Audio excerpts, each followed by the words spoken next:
You don't realize what coffee is until you start drinking different coffees from different places and roasting it yourself and drinking the fresh coffee. It just changes your whole perception of what coffee is, I think, because it's a very different drink than what people say when they think of coffee. What they think of is not necessarily the experience that you can have if you start roasting your own, trying from different origins. Try to evenly distribute the water. Going around the edges to make sure that all the coffee's evenly being extracted.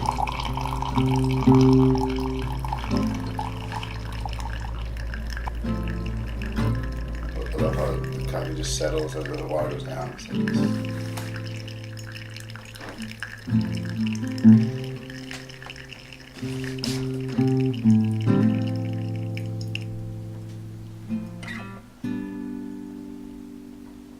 I'm Tom Anderson.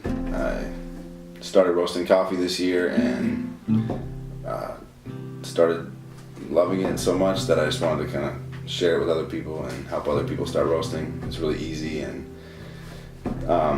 so I started the People's Roast in order to help other home roasters get started and supply them with some green coffee and try roasting, experimenting. So I'm really just having fun, learning a lot about coffee, learning about roasting and brewing methods. I was listening to NPR on a Saturday, and this guy, Tom from Sweet Maria's, was on the Splendid Table, and he was like, you can roast coffee in a popcorn popper, and it's really good, and you should just go check out our sites.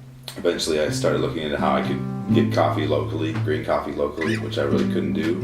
You have to do it. If you say you like coffee, you have to try roasting it. I think the more you know about where your coffee comes from and how it is transformed through the whole process that it goes through until it gets to your cup, it's very fascinating and interesting.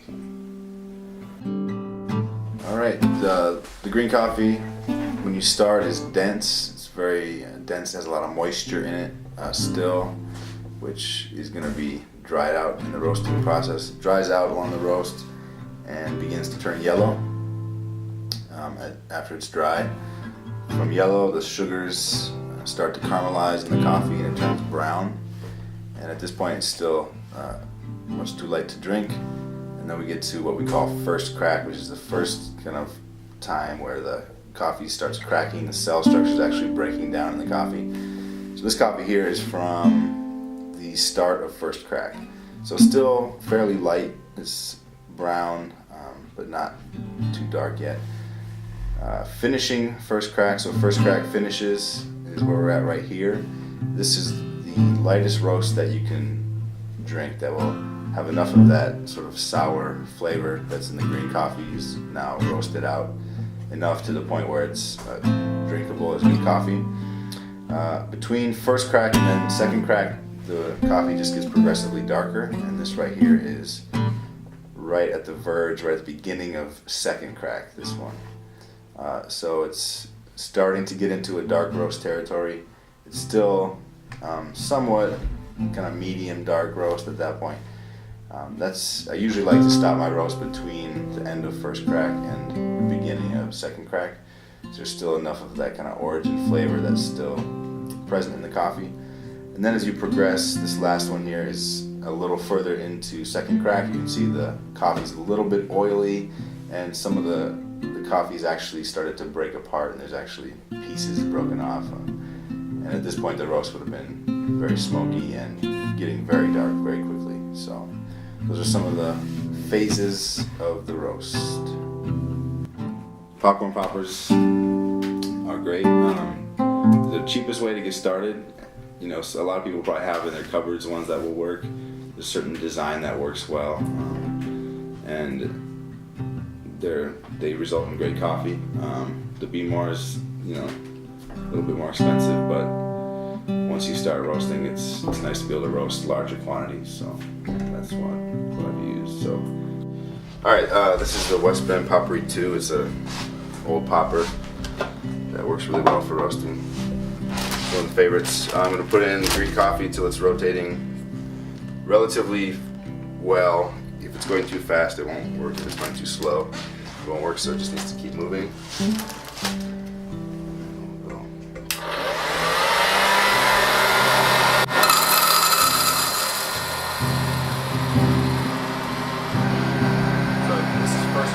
Starting to crack right now. The cell structure of the coffee is actually starting to break down now. The second crack started.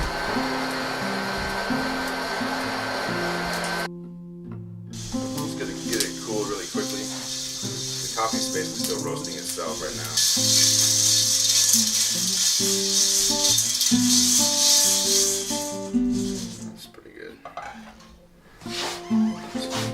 Still pretty hot, but basically reverse the trend from roasting to cooling.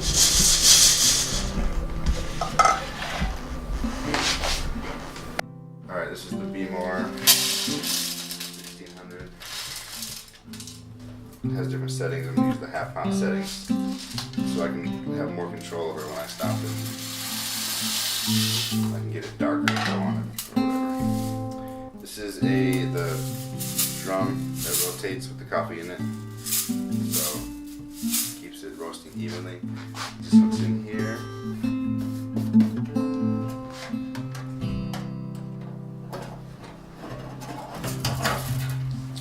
So the chaff collector, just right here.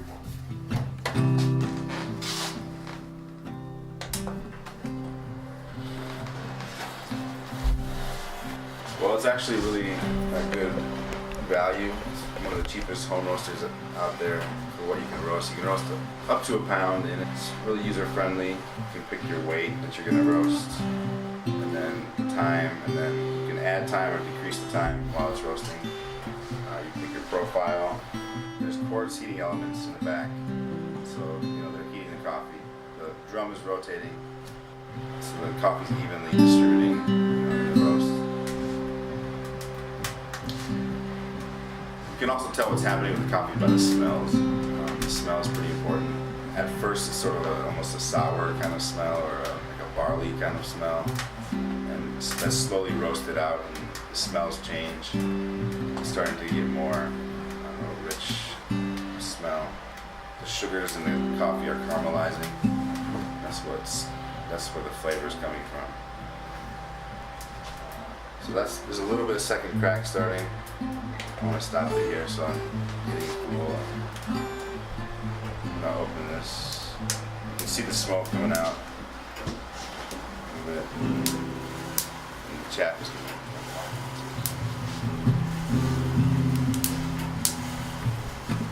You can kind of smell that acrid. This is fairly dark roast. Alright, so this roast is finished. Shake off the extra chaff.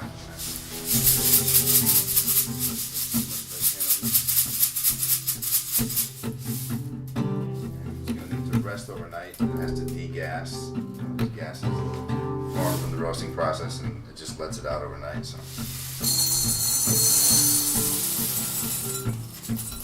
sometimes coffee improves with a couple days of resting, just as the coffee changes and rests, it degasses, and some of the flavors actually develop more as the coffee rests. So a lot of commercial coffee is really pretty darkly roasted, and so you're not experiencing that origin flavor. So the one thing that I like to do is, if you roast it to a pretty light roast, you can kind of experience some of those flavors, but then you can experiment and roast it a little bit darker every time, and then you can kind of see how that roast is developing the flavors.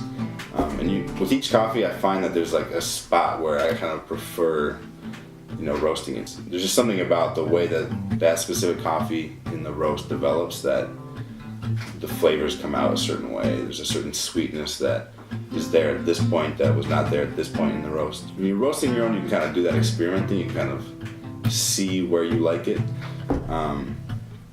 And then while you're doing that, you're learning about how the roast transforms the green coffee. You're learning about the different flavors that come from the process of roasting versus the origin and the coffee itself. So there's a lot of interesting things in kind of discovering the balance between origin flavor and roast flavor. That's I think where the art of roasting is in that kind of balance.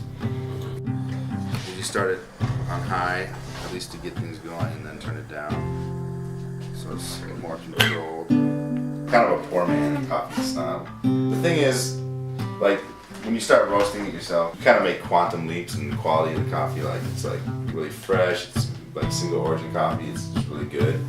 So you've gone from like really bad coffee to really good coffee. Then there's all these little things that make your coffee like marginally better. To me, that's just too much of a burden. Like, it's just not worth it. I just like good coffee. What's gonna happen is the water heats. Before it boils, the water vapor, it's right at that boiling point, pushes the water up through the stem, past the glass filter and into the grounds. It'll bubble around in there for a minute. I'll stir it up, and then after a little bit, take it off, cool it. As the bottom part cools, the air contracts, and that vacuum sucks the coffee back down without the grounds.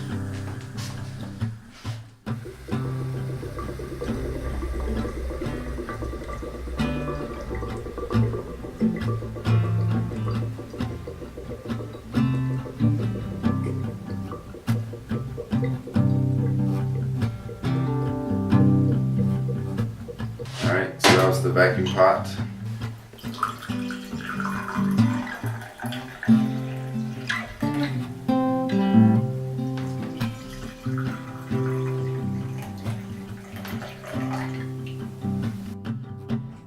I don't really like snobbery. I don't like it when people make it a thing that's good in and of itself because you kind of prove your knowledge is better than others. For me, it's just about the experience of drinking good coffee.